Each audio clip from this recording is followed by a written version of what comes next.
Good afternoon, everyone. Before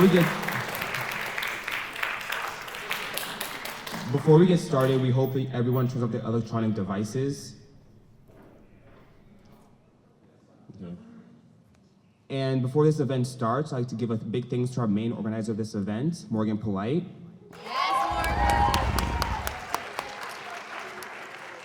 It was through her hard work and dedication that we're able to have this event occur in the first place. And with that, I'll leave it off to her to start this event. Yeah. Thank you, Dan. Good afternoon, everyone. This event took some time to plan, and the Student Diversity Alliance appreciates everyone for signing up and being here today. We have two phenomenal speakers, Dr. Urmi Saha and Elia Messenyer, here to give presentations in light of Women's History Month. We appreciate you both for taking time out of your day to speak here to ELHS students.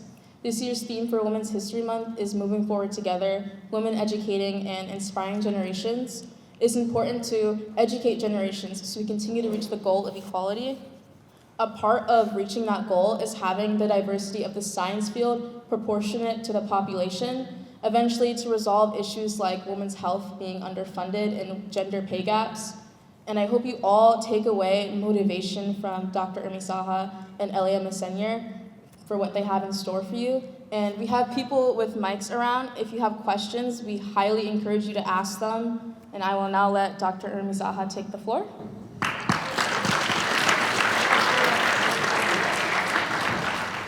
Hi, everyone. Thank you guys for having me, and this is amazing. So my name is Urmi Saha. I'm one of the infectious disease doctor in Bay State Medical Center. And I started about 2 years ago, and I am happy to speak and celebrate today Women's Achievement Month. So let's speak about some women in STEM who broke barriers in shaping our future, basically. So I'm going to show you some few pictures. I think these are some notable women in STEM that I think we should know their faces. And if anyone know any of them, let me know. Anybody can take a guess as to who they are? It's okay to be wrong. You can take a guess. Yes. All right. Which one is that? Beautiful, yes. Do you know what she did? Yes, she discovered 2 radioactive elements. Do you know what they are? Polonium and radium as well, yeah. So she was the one who discovered these 2 radioactive elements. Well, she was part of it. And unfortunately, she also died out of cancer. So there is a thought process that because of her work, she probably ended up getting cancer. But because of her, we do have cancer treatment, like radioactive cancer treatment because of her. So I guess she died in good cause, if you can say that. What about the other 2? Yes? I'm sorry, who? No. Good guess. Okay. So, Rosalind Franklin, Mae Jemison, and Marie Curie. So, Mae Jemison, she actually got her degree as an engineer, and she went to medical school. And then she was the first woman to actually go out of space, first African American woman. So, I think that was a massive, barrier in the society at that time, but she did it. And Rosalind Franklin, she is one of the person who helped us discover DNA and RNA. So because of her, we did so much with our genetics. We know so much about it. So these are few women I thought you guys should familiarize yourself with. And as far as, so before I continue with the talk, I want you guys to basically think about a famous woman in STEM that comes to your mind, and why they are famous, and did they overcome any barrier. So if we have time, maybe you guys can tell me about, your women in STEM or who you chose. For me, that happened to be Dr. James Berry. So you're thinking, okay, this is a guy's name. Why am I presenting this person in a women's month? Well, because he was actually a she. He was born as Margaret Ann Bulkley in Ireland in 1795. She was born as a female, obviously, but lived her life as a male. So she hid her gender for her whole life, and became a physician.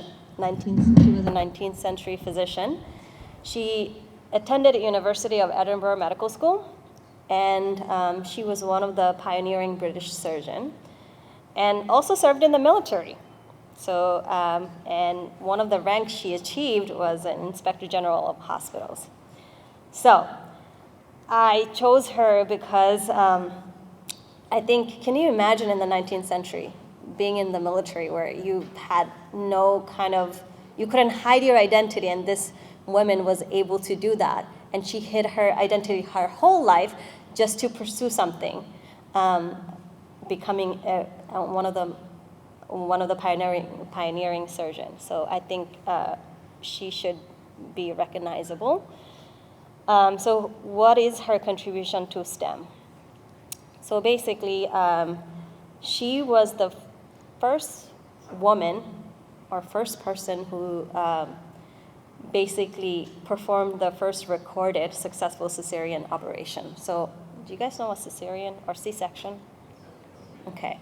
So it is a very common surgery nowadays for women, and we survive, low risk of mortality, meaning death, both mother and children. But back in the days, 19th century, it was something horrible, last minute or last chance for the baby, for the survival of the baby. Because anytime they did the surgery, mom definitely most often died because of complication like infection.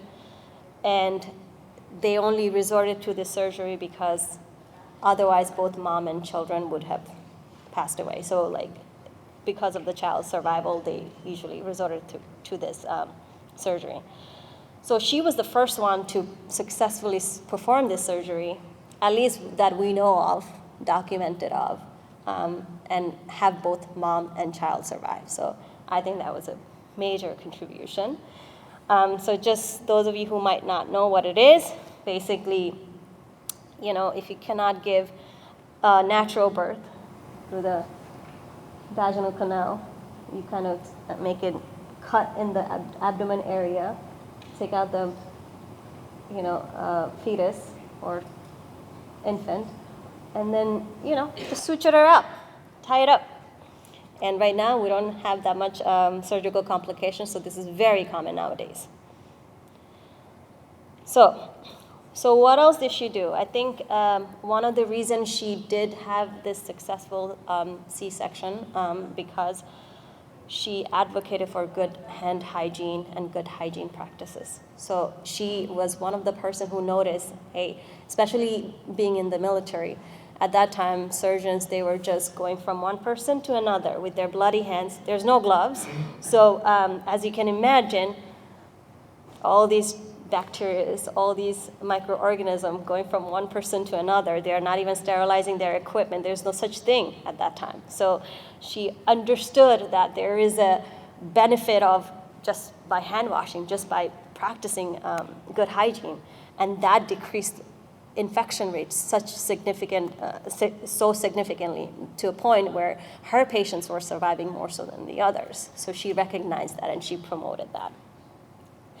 And then she also noticed that the soldiers who were in better health as far as nutrition and health-wise was concerned, they survived,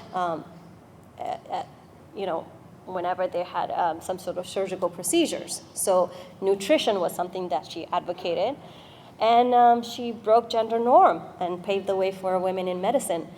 Unfortunately, it wasn't until after her death they noticed that he was a she. So at that time, postmortem physical exam was a common thing.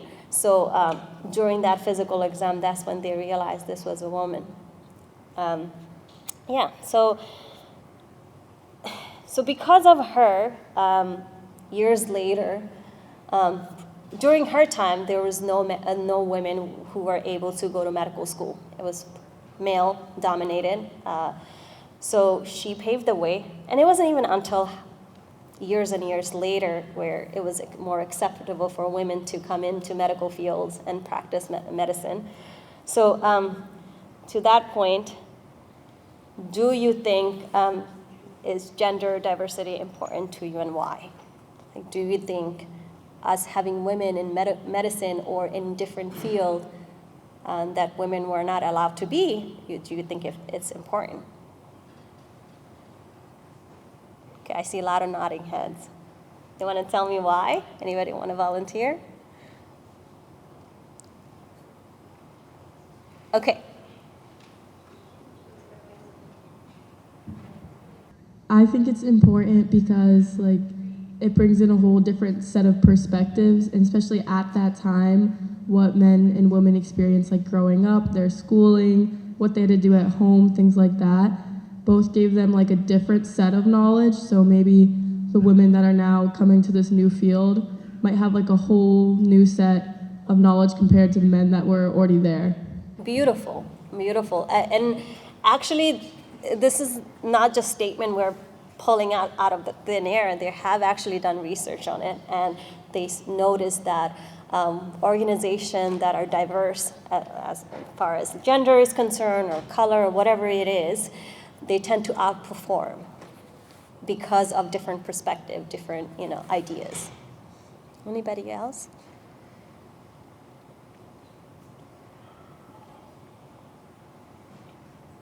Okay, I'll just go ahead.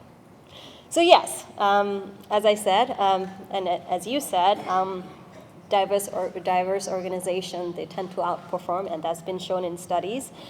And again, brings in a different wide range of experiences and viewpoints, get an equal access and opportunities too, and promoting fairness, which is significantly important. And also providing role models, especially as far as gender is concerned.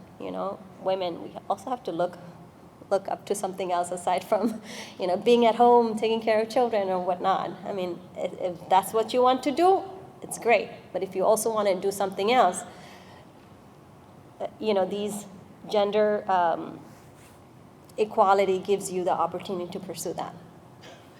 Okay. So what about so since I'm a physician, I want to talk about gender diversity in the U.S. In medicine, especially. So this was from U.S. Healthcare in 2019. I don't have anything up to date yet, but as you can see, as far as gender diversity is concerned, still predominantly male than female. But I think the gap is closing. So I think there are good, we are seeing progress. The reason why I say this is more recent, and this shows from 2004 to 2022, we are seeing more women. So these are percentage of women physicians. And especially in surgery. Surgery really underrepresents us, but we are seeing more and more women's surgeons, so bravo to us. So this leads to my personal, basically, history and barrier. So I'm an immigrant, and I was born in Bangladesh. Do you guys know where that is? Yeah? Okay, tell me. Is that in Asia? Yes. So I wanted to show you, I love it, You see some of these videos of certain part of the U.S., and they're going with my, hey, do you know where India is or where this place is? They have no idea, but I'm glad you guys do. So it's right there, that little point right there, right next to India, and Myanmar, Burma, Nepal also. So that's where I grew up. and I came here when I was 10 with my parents, my immediate family, mom, dad, and sister. It was tough. I don't know if any of you guys are foreigner. I'm a foreigner. But it was tough on my parents as well as me. I hated it. For the first 10 years of my life, I hated it. We grew up, so we landed in Brooklyn. So I grew up in New York City. I came from a very tiny village where everyone knew everyone. I had like lands. I was roaming around to New York City. And I remember my parents were so afraid of having me like associated with other culture because they were so afraid. And the area that we grew up in was not a very nice area. So I wasn't able to go out or do anything extracurricular activities that you guys are doing. So I'm kind of envious of that because my parents didn't know any better. They couldn't trust anything else. So I just went to school, came home, and that's when I picked up my love for reading because that was my escape. So that was my story. But lo and behold, my parents, because we're foreigners, they wanted everything for us. That being, since we are Asian, I have Asian parents, they wanted me to become a doctor. I rebelled against that. I did. It wasn't until my 4th year of college, that's when I was like, you know what, I do happen to love this area, and I'm going to pursue it. Prior to that, I really rejected that idea. But it was unfortunate because are you guys interested in medical school? Any of you guys? Okay.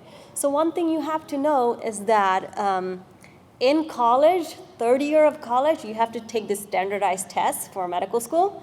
It's called the MCAT.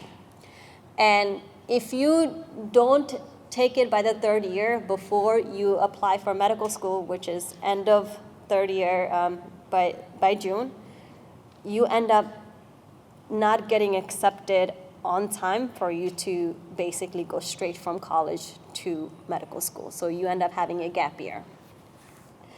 So because I didn't know about this, and I didn't think to look, and I didn't have anyone who gave me a clue as to what to do, I ended up missing the deadline and everything. But I took the MCAT, did okay in it, not great, did okay.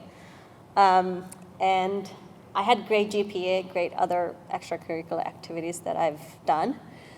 So, and then I saw my friends who they knew about, wanting to become a physician earlier on, so they did apply on time. And one of my close friends, I remember her getting waitlisted.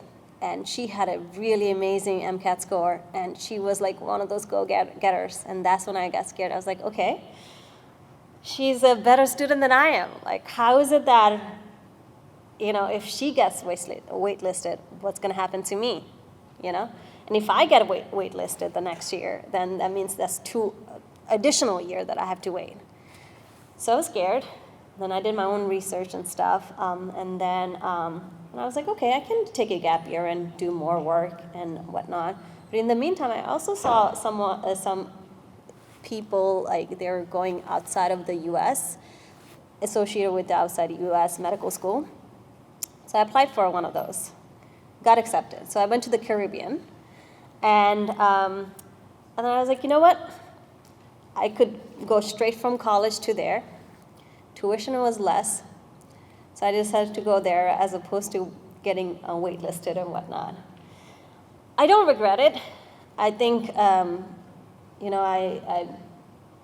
worked hardest. We had to, because 2 years, so the way these Caribbean school work is that 2 years you do theory, and then you come back to the state. They have a connection to U.S. medical school, U.S. Hospitals. So, and 2 more years you do practical. You go to different hospitals that they have connection with, and then you do your practicals with different specialty. That's what I did. But I had to work harder because they don't take outside of U.S. grad that seriously. So I had to do double the work to impress, to be able to get recommendation letters, because these are important. And one of the other things I like, and I had to be very careful of like how I present myself, because after medical school, you had to get accepted to the programs you're interested in, whether you go to surgery or medicine, you know, you have to get accepted. If you don't get accepted, then you have your medical degree, that's it. You know, you have to get a residency in the US to be able to practice, to be able to become a practicing physician. So for the foreign grad, it was that much harder to get accepted to this. So we had to impress in every single hospitals we went to. We had to have our A game. So I don't regret it, because I learned the value of hard work, and I made some amazing connection. Lo and behold, I got accepted, did my practicing in New York City, my residency in general medicine, and then I was like, you know what, I want to do specialty. So infectious disease, did another additional 2 years of infectious disease, and this is where I am now. I don't regret it. So as far as personal barrier now that I see is still gender pay is a huge thing. Also discrimination based on appearance. I get called nurse a lot. nurse practitioner, student. I don't mind the student part, because, you know, I don't want to look old. I don't mind that part, but nurse and nurse practitioner, you know what, I went through medical school, worked hard. I'm your MD. So I do get discriminated a lot because of that, but it's okay. I think that's fine. As far as, okay, now what about, you guys are thinking, okay, how does this help me? What's my path to becoming these women or men in STEM career? This might sound simple to you, but I think I wish somebody had told me this earlier. And you have the time, especially if you know you want to become a physician, right now is the best time to know this. I say, go choose a mentor or volunteer, network. Networking is the key in any kind of field, but this field specifically is the key. So if you're, identify your subject of interest, whether it's science, technology, whatever it is, you know what subject you're interested in, and then know what field, try to see what field interests you the most, and Google, you have all the research utility at your fingertip. Google who you admire, or who can you shadow, or who can you do volunteering work with, or internship work with, and choose that person wisely, because let's say if you want to go into medical school, right? You want to be able to, ideally, you want to be able to work with a doctor who is research heavy. So you want to reach out to these medical, I guess, medical research field areas or hospitals. So you want to reach out to them and see if they're willing to take anybody who's willing to like shadow, take any students for shadowing or volunteering or become your mentor. So that way you make this connection, this networking. If you have good relationship with them, you might even get involved in research. Publishing is the key to getting to medical schools. So that's, and residency, you guys. So the more, if you can get into publishing, do it. I think that's key to STEM path. That sounds simple, but networking it's so important. And I guess I will stop everything with this beautiful quote from Marie Curie. We must have perseverance and above all confidence in ourselves. We must believe that we are gifted for something and that this thing must be attained. So that concludes my presentation. And these are my resources.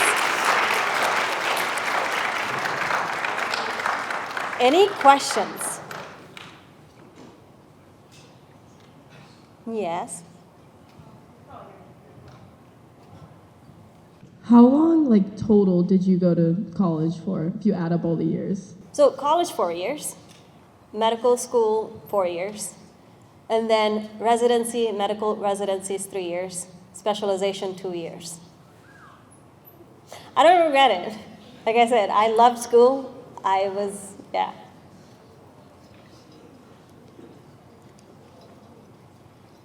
Yes. So my question was, what like benefits do you think males get in the industry that women don't, like opportunity-wise? In medical field, you mean? Opportunity-wise, I think it is easy for male to pursue something like surgery because it's longer, residency-wise, it's longer, and if you also want to specialize, again, longer. Now, unfortunately, as women, you have to think about like whether you want to have family, and so these kind of things become a barrier, as opposed to just outside barrier. These are more personal barrier that I can think about right now. Outside barrier, it's getting better. I don't think I see a lot of discrimination against women nowadays, right now, in the recent year, than I have seen when I was doing my residency. That was almost 5-6 years ago. But so I don't see it as often. So I think people are becoming more conscientious of this, and as women, I think we are aware how women are underrepresenting, and we are trying to get that going as far as equality is concerned. So I think things are getting better, but I think more have to do with personal, I would say. Yes.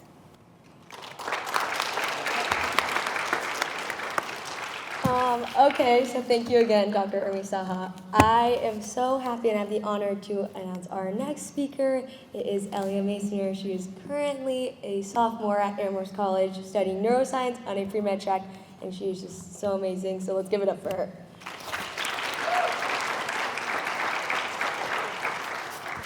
All right, hi everyone, my name is Elia, and like Kara said, I'm currently a student at Amherst College. I just wanted to start off by thanking all of you for coming today, and by giving Karis and the rest of the Student Diversity Alliance of East Long Meadow High School a big shout out. Thank you. All right, so I wanted to start off with a little prompt. I want you to think of a famous scientist. So I'll give you a few seconds. Okay, maybe one of these people came to mind. We have Albert Einstein, we have Watson and Crick for their famous discovery pertaining to DNA, or maybe even Bill Nye the Science Guy. But unfortunately, when tasked with naming a famous scientist, people today often resort to male leaders in the field with significant historical recognition, like the names I just mentioned. A few days ago, I decided to enter famous scientists into my search bar, and as you can see, almost every picture is of a male. Despite their equally impressive innovations and discoveries, as well as the strength they must have taken to overcome large gender barriers in their time, the female scientists are largely underrepresented in the media. You may notice that there are a couple of female scientists highlighted right here. However, I would like you to look at the words below each photo. As you can see, the only females that are highlighted for each of these articles are articles that are explicitly about female scientists. So it just makes me wonder, why can't they be included in the normal articles about famous scientists? You know, it might be like 10 women scientists or famous female scientists, and so on. Luckily, our common image of a modern scientist and physician today is far more representative than it used to be. But I know that there are barriers that still exist today. Luckily, I have not actually had to face any of them myself because I'm a student at Amherst College, and Amherst intentionally works to empower women and non-binary individuals in the STEM community. For reference, over 2/3 of my STEM professors so far have been female, and that has been so inspiring for me. I know that not all females and non-binary individuals have the same experience though, and that is why it's so important to keep organizing events like this and to build community and student groups that help to raise awareness about these gender gaps and then work to break them down. It is also super important to honor the wonderful female scientists and physicians who have worked so incredibly hard to establish the STEM field that we have today. To be honest, it was super hard for me to choose just a few to highlight today, but let's talk about a few. All right, first we have Katherine Johnson, who helped NASA send the first astronaut to space with her mathematical calculations. Then we have Rachel Carson, a famous marine biologist and conservationist who helped lead a movement resulting in the establishment of the U.S. Environmental Protection Agency. Then we have Rosalind Franklin, the person who actually deserves the recognition for the discovery of the double helix structure of DNA with her photo 51. Then we have Margaret Hamilton, who wrote all the code to successfully land astronauts on the moon. As you can see, here is a picture with her giant stack of code. I think that must have taken a while. Then we have Marcella Del Carmen, the current president of the Massachusetts General Hospital, as well as a gynecologic oncologist and surgeon. Then we have Wangari Maathai, who led the Greenbelt movement to reforest Kenya. She also won the Nobel Prize in 2004. I also wanted to take the time to talk about a few of my amazing professors who I've been fortunate enough to learn from. First, we have Professor Goot in the biology department. I took biology with her last year, and she currently researches the molecular pathways associated with cell signaling. Then we have Professor Leung in the chemistry department. She's actually one of the chemistry professors I'm currently doing research with, and she focuses her studies on the intermolecular interactions of helopropene-containing complexes using microwave spectroscopy. And finally, we have Professor Marcus, who I'm currently taking biochemistry with. She studies how proteins evolve to obtain new biological rules, specifically focusing on ATPase and GTPase hydrolytic enzymes. So, why is being a woman in STEM important to me? I think my interest in STEM is a large part of how I define myself, and it is one of the major ways I find community in my everyday. For reference, here are two photos I've included. The top one is me with two of my squad mates while on shift for my student EMS squad.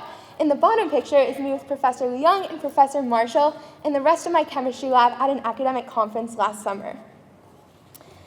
So I would like to say, I absolutely love to learn, and textbooks are some of my favorite things. I know that's cheesy, but they're amazing. I also really enjoy the research process, clinical experience, and giving back. I don't want outdated stereotypes and barriers to hold me back from pursuing my passions. I think it's also really important to have representation in the STEM community. The diversity of healthcare providers and researchers should be reflective of the patients they treat and the individuals and communities affected by their research.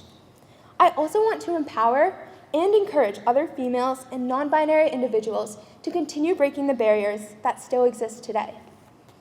And finally, I want to continue joining like-minded communities, as well as create communities that support these very ideas. I also wanted to talk about the importance of what drives you to keep moving forward.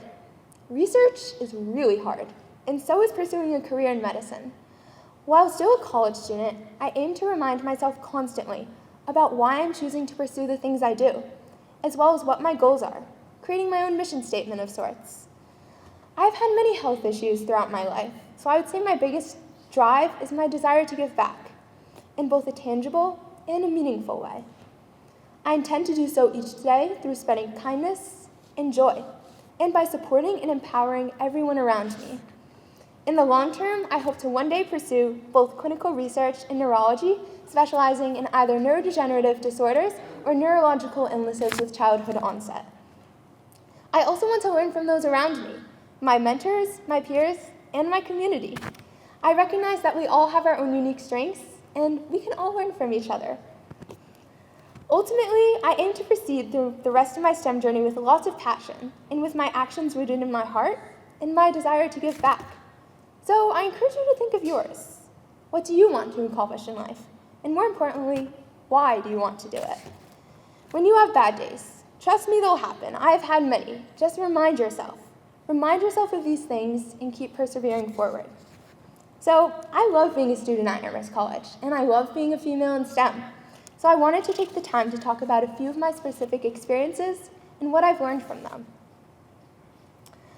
I've taken so many great classes at Amherst. I'm currently taking my 4th chemistry class, Organic Chemistry 2. I also took biology last year, and I'm currently taking biochemistry. I've included a fun little image from our Organic Chemistry 2 lab a couple of weeks ago, a nice shiny glowy substance, which was very cool. I have also taken a lot of psychology and neuroscience courses as well. And I love my STEM classes so much, but I also enjoy taking classes beyond just STEM. For instance, last year I took a seminar called Good Speech, which was co-taught by the head of the philosophy department as well as the public speaking coach at Amherst. I'm also currently taking medical anthropology, a class designed to teach us how to discuss illness, suffering, disease, and healthcare beyond just the biological and pathological aspect. While I've learned so much academically by taking all of these classes, I've also learned the importance of getting a well-rounded education and trying new things. Take classes in topics you've never studied before. It might just end up being your favorite class. And I think it's also really important to take classes that allow you how to practice communication. As someone in a STEM career, it's really important to learn how to both effectively and efficiently communicate your ideas. I think it's also really good to take classes in neighboring topics to your major, so that way you can both deepen and broaden your main area of study. I am also on the executive board for the Association for Women in Science at Amherst, or ELHS as we call it, where I'm responsible for organizing weekly study sessions, as well as helping organize other fun events and helping out with the mentorship program. I was a mentee for the program last year, and this year I'm a mentor, and I think it's a really great way to kind of receive that mentorship you were speaking about and just get that support. As I mentioned on the slide, ELHS is a community that welcomes individuals of any and all gender identities. Our goal is to emphasize marginalized voices in STEM, as well as promote allies of those voices. And as you can see here, there's a picture of me with the rest of my e-board at an e-board retreat, so it's a really great community I'm a part of. At Amherst, ELHS has over 300 members, and our events are always open to everyone on campus. I love being a part of ELHS.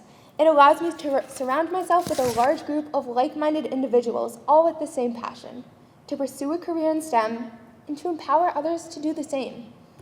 Through participating in ELHS, I think I've learned a lot about the importance of finding community. Surround yourself with people who will encourage, support, and uplift you. I think it's a lot easier to succeed and overcome challenges when you have a strong support system, and you can find one by joining and creating clubs with a mission like ELHS. Clubs and communities rooted in bridging gender barriers in STEM are not only important for support, but like I mentioned before, to raise awareness about barriers and then work to break them down. The fact that you are all already attending a panel like this shows that you are already part of a community who cares about topics like this. So I encourage you all to keep fortifying it. Next, I wanted to take a second to talk about my chemistry research experience last summer, as I feel it taught me a lot about the research process as a whole. So essentially last summer, I stayed on campus completing a summer undergraduate research fellowship at Amherst. There, I worked alongside my 2 chemistry professors, as well as 3 other lab mates, to determine the molecular configuration of our molecule, sorry, it's a bit of a mouthful, E1-chloro-2333 tetrafluoropropene, as well as its associated complexes with other molecules and atoms using microwave spectroscopy. As you can see up here, I've included a picture of the final poster I created over the summer, as well as a picture of what I was staring at all summer. You can see the rotational constants and the spectrum I used to adjust those constants. So lots of fancy computer work that kind of confused me, but it was very cool. So essentially what we did was we used theoretical chemistry to calculate rotational constants, which we then adjusted with the experimental data, or the spectrum, which I've shown above, to find the final bond lengths and angles and therefore structure of our molecule. We even got to attend the International Symposium on Molecular Spectroscopy our second week into completing the research, where we got to learn from and meet professionals in the field from all around the world. I would say just through this experience, I've learned a lot about what the research process is really like. Research is hard. Research is very, very hard. It's not like taking a class. There are no office hours, and there is certainly no answer key. I think if you go into academia or if you focus on research as your career, you will be an expert in the field. but oftentimes as an undergrad or as a high schooler, the research you'll be doing will be very unfamiliar and very challenging for you. My research was based entirely in theoretical and physical chemistry with a lot of computer-based programs, none of which I had any experience with whatsoever. Yet, it was still fascinating, and I learned a lot in the process. I think it's really good to keep an open mind and know that it's okay to make mistakes. I know because I made many. With research, I think every mistake you make is actually a discovery in disguise because it's something you and other researchers know not to do in the future. With research, it's also super important to focus on long-term progress and growth. Some days you might take 1 step forward, yay, but then the next day you might take 3 steps back. But I encourage you to stick with it because the next week you might take 10 steps forward, and that is definitely a net increase. I know I would often feel defeated when I'd go for a couple consecutive days where I'd make no progress, but I knew I had to stick with it because the structure of my molecule was not going to solve itself. I think when research gets challenging, it's important to check back with your heart. Remind yourself of your mission. What do you want to accomplish, and why do you want to do it? Reminding yourself of this often will give you the mindset needed to keep persevering. I also wanted to talk a little bit about my experience with neuroscience research, as I feel like it really bridges nicely into discussing the importance of both clinical and translational research. So recently I joined a neuroscience research lab with Professor Roach. In our lab, we used Drosophila to study the development and plasticity of neuronal synapses. In the lab, we utilized genetic and molecular tools to create transgenic flies that then have an altered expression of synaptic proteins. And then we study these alterations using immunohistochemistry, or staining, as well as electrophysiology. Our current research even has direct implications to studying Alzheimer's disease. As you can see on the screen, I'm kind of a bad photographer, so the pictures aren't great, but on the left we have a picture of the larvae I used to expose the muscular layer of the Drosophila. And then to the right, I have a picture of this, that's a single isolated synapse that I've stained and then isolated and displayed on the confocal microscope we have at Amherst. So in my lab, I receive a lot of guidance from the thesis students. And one of the thesis students actually began his research at Harvard Medical School and then brought it back over to Amherst. And he focuses his studies on adult Drosophila to study neurodegeneration. So why is this important? I think it really bridges nicely into the discussion of clinical and translational research. So while our research isn't explicitly termed translational or clinical, it does have implications to the field of medicine. As an aspiring scientist and physician, I think it's really important to have a strong understanding of both the importance of clinical and translational research. So essentially, clinical research focuses on studying humans to test new treatments. And then translational research focuses on bridging the gap between the lab and clinical environments. To develop new treatments, as well as to better understand illnesses, researchers must put in a lot of time in the lab. The roles in holistic healthcare extend far beyond The roles in holistic healthcare extend far beyond simply the doctor and the patient, but to the patient support system in the community, the other staff at the hospital or office, and to the researchers who bridge this gap between new innovations and patient care. I would just like to end by talking a little bit more about patient care through my experience as a member of the student-run and student-led Amherst College Emergency Medical Services Squad. So here I'm currently on the board of directors for ASEMS, which is what we call it as Director of Education, where I'm responsible for hosting weekly promotional trainings in office hours, as well as organizing squad-wide semesterly trainings. We also have highly regulated patient confidentiality and amnesty policies so that all members of the Amherst College community and beyond feel comfortable calling us when they are in need. So I bring up ASEMS for multiple reasons. First, being a member of ASEMS has taught me a lot about the importance of stepping outside of my comfort zone. Amherst College funds 30 students for an EMTB course every January. I remember going back and forth on whether or not I wanted to apply.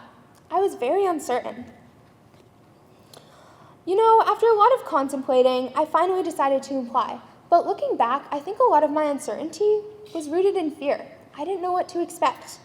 The world of EMS is all about learning how best to deal with the unexpected, and that felt a little scary. But I think deciding to apply was one of the best decisions I've ever made.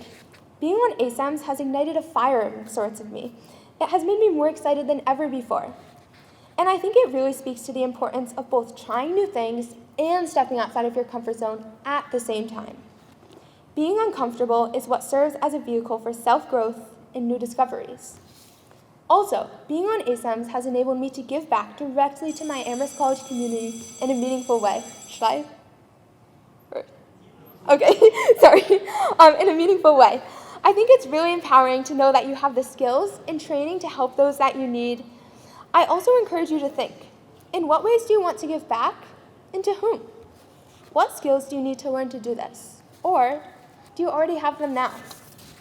I want you to know that I'm rooting for you in whatever way possible, and I want you to feel both inspired and excited about your future. So to end with some final thoughts, I wanted to share some resources and advice I wish I could have learned when I was in your shoes just a few years ago. First, as you were discussing, I would like to stress the importance of finding good mentors, whether family, friends, teachers, professors, or members of the community. Having strong role models is inspiring and helps you to further grow your support network. Also, take advantage of as many pre-professional panels and meetings as possible. They are always super helpful. Take advantage of all of these experiences and any doors that open for you. Also, there are many opportunities and experiences that are available for high school students that you can take advantage of now. I think that because I was never explicitly told about them as a high school student, I just kind of assumed that it wasn't an option for me. But there are so many programs out there that you guys can be a part of now. So I want to encourage you to reach out to professors at local colleges and universities. Professors love to talk about their research, as well as other members of the lab, and it's really inspiring to learn about the research from such a passionate individual. There are also many clinical experiences you can have once you begin to turn 18. For instance, you can become an EMTB or a CNA. There are also so many summer programs open to high schoolers and rising college first years. When I was applying for programs this summer, I noticed that many of the clinical and clinical research programs I was applying to were open to both high schools and undergrads. So if you're interested in a rigorous research or clinical experience next summer, I encourage you to look online and find some programs that interest you. And finally, I know this is very cheesy, but I think it is very true. I want you to always remember to try new things and explore your passion. Overcome barriers through community and through empowerment. Give back in a meaningful way and in a way that feels right for you and your heart. And find and create the community that you want to be a part of. So I've included my email on the screen. Feel free to take a picture of it, write it down, or ignore it. Anything is fine, but I want you to feel free to reach out to me at any time if any questions ever come up or if you would like to talk further. And thank you so much again.